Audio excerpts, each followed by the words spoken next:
హో అయితే ఇదే విషయం అని చెప్పు.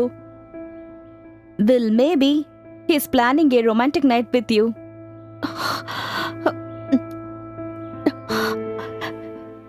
ఇది రామ్ది కాకపోతే ఆయన పాకెట్లోకి ఇది ఎలా వచ్చుంటుంది?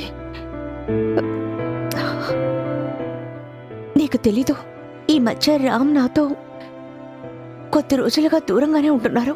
అప్పటి నుంచి నాకు అనుమానంగానే ఉంది. అంతా నా కర్మ. Okay okay okay sorry, my bad.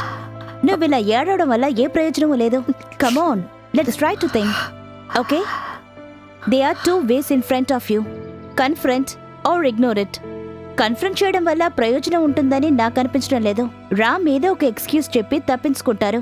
మళ్ళీ ఇది కంటిన్యూ అవ్వదని గ్యారంటీ ఉంది. లేదంటే ఇది హైయెస్ట్ ప్లేస్, వర్క్ ప్లేస్ అయిన హాస్పిటల్ లాంటి చోట inside stories very sleazy. By the way, మీ దాంపత్య జీవితం ఎలా ఉంది? బ్యాంక్ అకౌంట్స్ ఫుల్ గా మెయింటైన్ చేసేది రామే. అయ్యో, నేను దాంపత్యం గురించి అడిగాను, అది కూడా తెలీదా నీకు? ఓపెన్ గా చెప్పాలంటే నీ సెక్స్ లైఫ్ ఎలా ఉంది? ఆ, రామ్ అప్పుడప్పుడు నా దగ్గర నుంచి ఎక్స్పెక్ట్ చేస్తుంటారు. నేనే ఈ వయసులో ఎందుకని? అదే ప్రాబ్లం. నీకు వయసు అయిపోయిందని నువ్వే అనుకుంటున్నావు.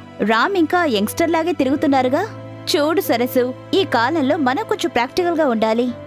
An active sex life is must for a strong marriage life.